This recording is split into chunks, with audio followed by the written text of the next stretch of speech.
Bismillahirrahmanirrahim. Assalamualaikum warahmatullahi wabarakatuh. Bapak dan Ibu guru hebat, selamat pagi semuanya. Salam bahagia untuk kita semuanya. Saya Marliono, guru penggerak angkatan 1 dari Kabupaten Penajam Pasir Utara, Provinsi Kalimantan Timur. Bapak dan Ibu yang saat ini sedang ragu, sedang mempertimbangkan apakah ingin menjadi bagian daripada guru penggerak, jangan ragu, jangan ada perasaan bimbang, karena Bapak dan Ibu sudah berada di level atas, berada di posisi yang memiliki tanggung jawab untuk bisa menjadi bagian daripada guru penggerak. Karena Bapak sudah ada niatan, Ibu sudah ada niatan, tinggal dijalankan step-stepnya. Mulai dari mana? Mulai dari tahap seleksi tahap pertama. Nah, Bapak Ibu semuanya tentu ada perasaan bagaimana supaya bisa lulus ataupun berhasil mengikuti tahapan seleksi. Atau ketika nanti lulus tahapan seleksinya, bagaimana menjalani proses pendidikan selama 6 bulan. Bapak Ibu, sekali lagi jangan khawatir. Kami dulu di Angkatan 1 melaksanakan proses pendidikannya selama 9 bulan. Awalnya ragu jelas ada, khawatir jelas ada, tetapi khawatir dan ragu itu perlahan hilang. Ternyata sangat menyenangkan ketika kita bisa berkumpul bersama dengan teman-teman di Lokakarya, sharing pengalaman, berbagi informasi, baik secara daring maupun luring, itu banyak sekali manfaatnya.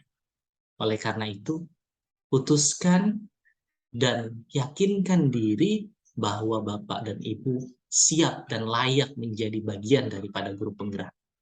Lantas, bagaimana supaya bisa lulus pada tahapan seleksi-seleksi yang diadakan? Nah, nanti saya akan berbagi sedikit bagaimana tips, trik, ataupun kiatnya supaya ya minimal Bapak Ibu menjawab ataupun melaksanakan kegiatan tes bisa berjalan dengan maksimal. Dan insya Allah dengan penuh keyakinan kita harus percaya diri bahwasanya kita punya kemampuan itu. Karena ketika kita yakin, kita percaya, kemungkinan besarnya kita akan menggapai apa yang kita impikan. Karena kalau misalnya kita tidak percaya, itu memungkinkan kecil harapannya bisa terwujud. Baik Bapak dan Ibu, saya akan menampilkan apa saja yang harus kita lakukan untuk bisa lulus dalam seleksi ataupun tahapan tes di calon guru penggerak.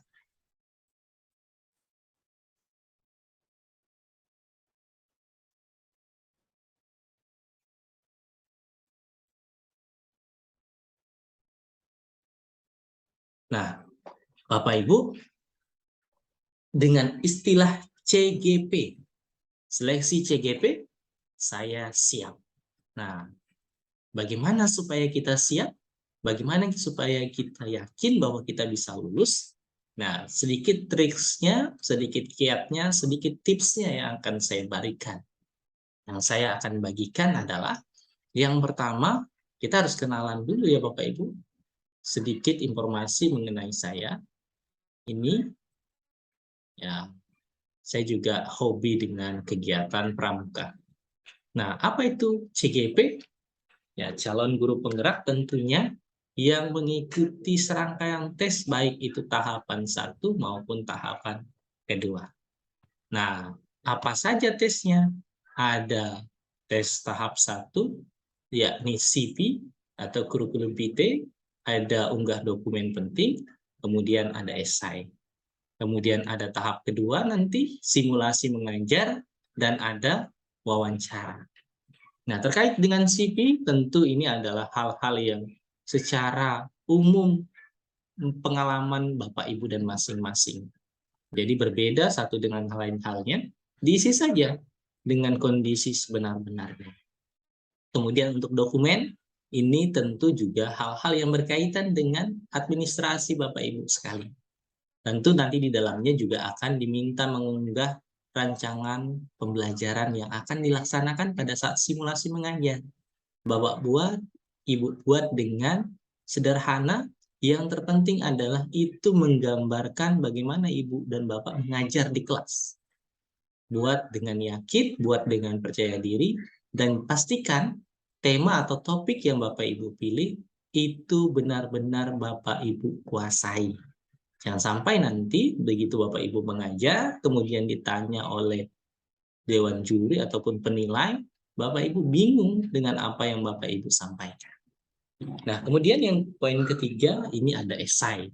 Nanti saya akan jelaskan secara detail terkait dengan esai ini. Nah, untuk esai, kiatnya yang pertama adalah jangan sampai ada hal-hal yang berbau plagiat. Karena sekarang sangat mudah mendeteksi apakah Bapak Ibu melakukan copy paste dari internet.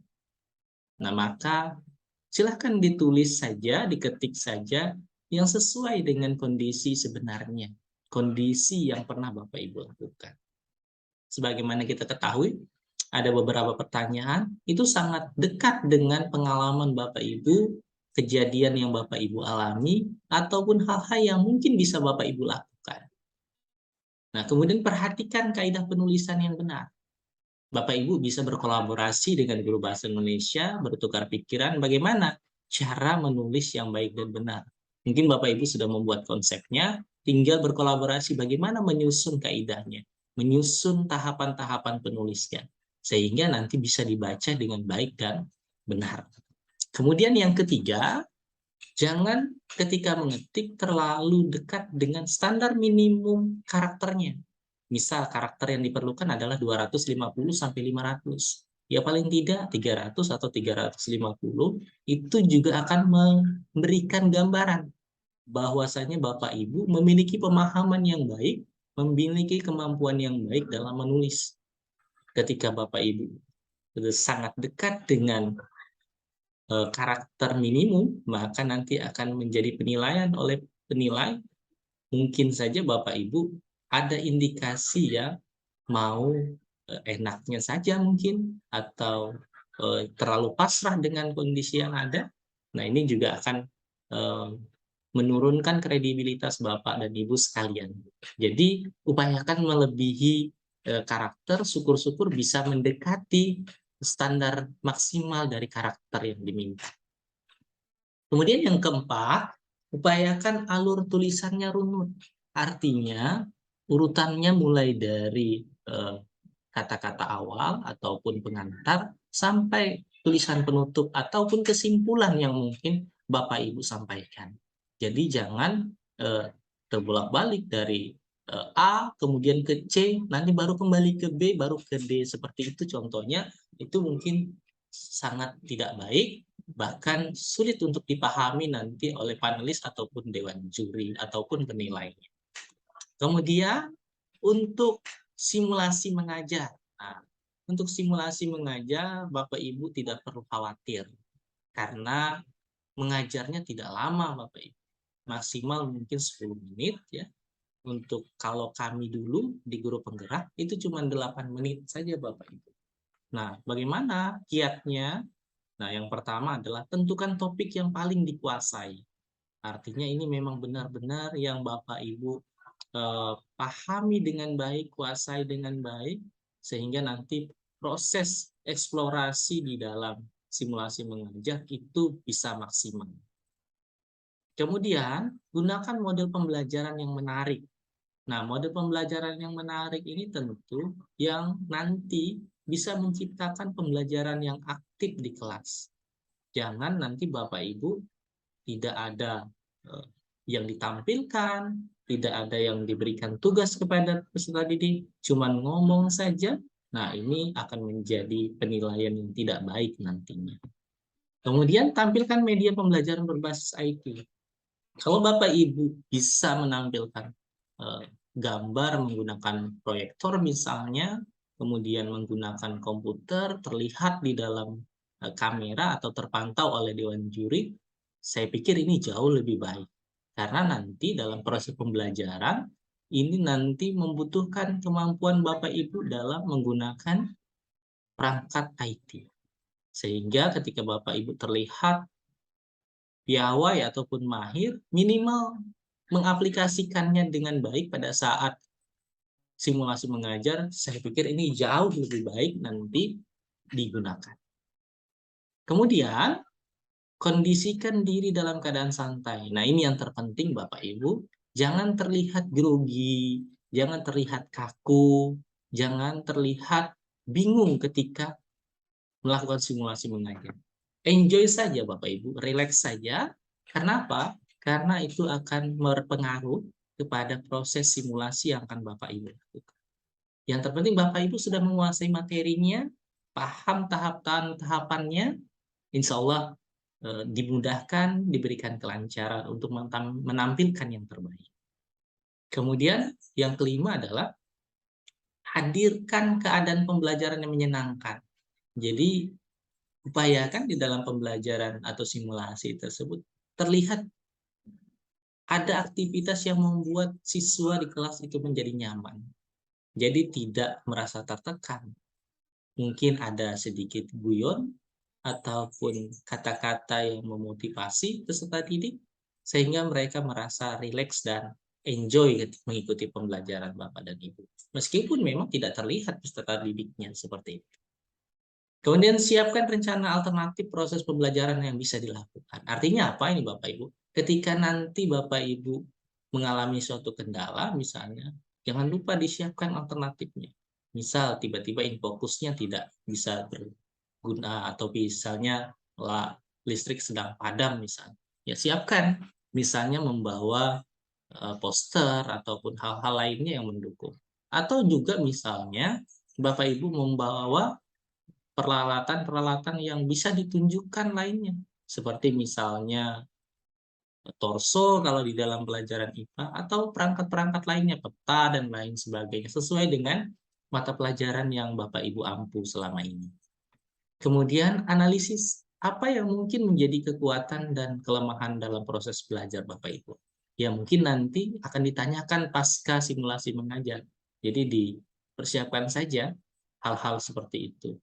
Mungkin akan menjadi nilai plus bagi Bapak Ibu ketika nanti ditanya kira-kira apa kelemahannya atau kekurangannya dalam proses mengajar tadi dalam kegiatan simulasi. Mungkin itu Bapak Ibu yang perlu Bapak Ibu pahami terkait dengan simulasi mengajar. Sederhana, mudah, insya Allah bisa Bapak Ibu lakukan. Semua tidak ada yang tidak mudah seperti itu. Nah, kemudian ketika tahapan wawancara, ini yang perlu Bapak Ibu pahami adalah tahapan wawancara ini melakukan konfirmasi esai. Jadi Bapak Ibu tadi sudah mengisi esai di tahapan awal. Nah, ketika Bapak Ibu masuk ke seleksi tahap kedua, nanti ada tes wawancara. Nah, tes wawancara ini sesungguhnya adalah kegiatan mengkonfirmasi esai yang sudah Bapak Ibu isi. Tentu di sana ada pengetahuan terkait dengan motivasi Bapak Ibu mungkin, kemudian pengalaman, tantangannya dalam proses mengajar di sekolah, atau ada umpan balik, atau ada masukan dari rekan sejawat, ini juga akan menjadi bahan pertimbangan. Bagaimana Ibu dan Bapak menerima masukan ataupun umpan balik dari rekan sejawat. Atau bagaimana Bapak dan Ibu menghadapi tantangan ketika melakukan proses pengajaran. Tentu itu sudah termuat semua di dalam esai. Kemudian juga motivasi dan komitmen Bapak dan Ibu semuanya. Nanti kalau Bapak Ibu melakukan kegiatan-kegiatan yang mungkin di sekolah terjadi, nah bagaimana komitmen Bapak Ibu menyelesaikan masalah tersebut? Sehingga nanti Bapak Ibu bisa berjalan dengan baik. Apalagi ketika nanti kegiatannya bersamaan dengan pelatihan. Nah, motivasi Bapak Ibu tentu juga ditanya, kenapa Bapak Ibu ingin menjadi guru penggerak? Sehingga nanti Bapak Ibu bisa paham ketika ditanya seperti itu, apa yang harus dijawab. Ya mengalir saja, jujur saja dengan kondisi apa yang Bapak Ibu jadikan dasar ketika ingin menjadi bagian daripada guru penggerak. Kemudian tentukan juga apa yang paling Bapak Ibu bisa banggakan dari kelebihan ataupun prestasi Bapak dan Ibu? Mungkin ini akan ditanyakan oleh panelis ataupun dewan juri pada saat wawancara. Nah, kemudian ini yang harus Bapak Ibu pahami selain terkait dengan apa saja yang mungkin ditanyakan pada saat proses wawancara. Nah, ketika melakukan wawancara, ada beberapa resep ya, ataupun tips yang bisa saya bagikan kepada Bapak Ibu. Yang pertama ini awal sekali yang harus Bapak Ibu lakukan sebelum kegiatan wawancara. Jangan lupa Bapak Ibu memohon restu, doa, dukungan dari orang-orang terkasih, orang tua, suami atau istri, bahkan kalau perlu anaknya.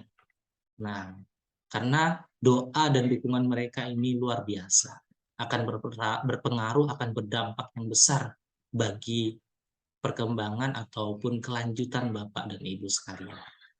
Kemudian yang kedua adalah persiapan matang, termasuk juga pakaian. Jadi di situ nanti akan memperlihatkan bahwa Bapak Ibu sekalian itu benar-benar serius, benar-benar sungguh-sungguh mengikuti tahapan tersebut.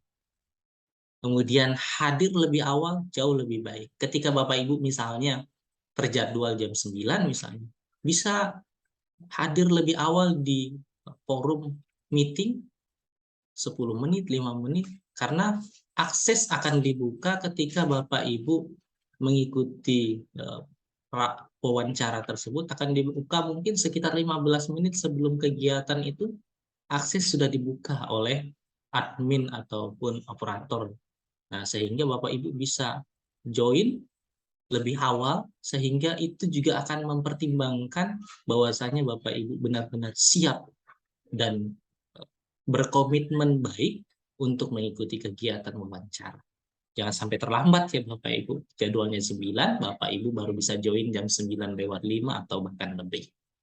Nah, kemudian santai Bapak Ibu. Ini yang terpenting juga Bapak Ibu. Kalau Bapak Ibu tidak santai, maka nanti apa yang sudah Bapak Ibu jawab di esai itu akan buyar, sehingga nanti ketika dikonfirmasi bisa jadi apa yang Bapak Ibu sampaikan di pengisian esai tidak sama dengan ketika Bapak Ibu sampaikan dalam proses wawancara.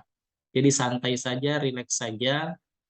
Insya Allah panelis atau dewan jurinya juga santai, tidak akan mengkonfrontasi dengan galak mungkin seperti itu. Kemudian jawab dengan jujur. Artinya apa? Jangan mengada-ngada, karena ya seperti saya sampaikan tadi, ini akan ada konfirmasi terkait dengan esai yang diisi. Nah, ketika misalnya Bapak Ibu tidak sesuai, nah ini akan jadi pertimbangan yang tidak baik untuk perkembangan Bapak dan Ibu mengikuti seleksi.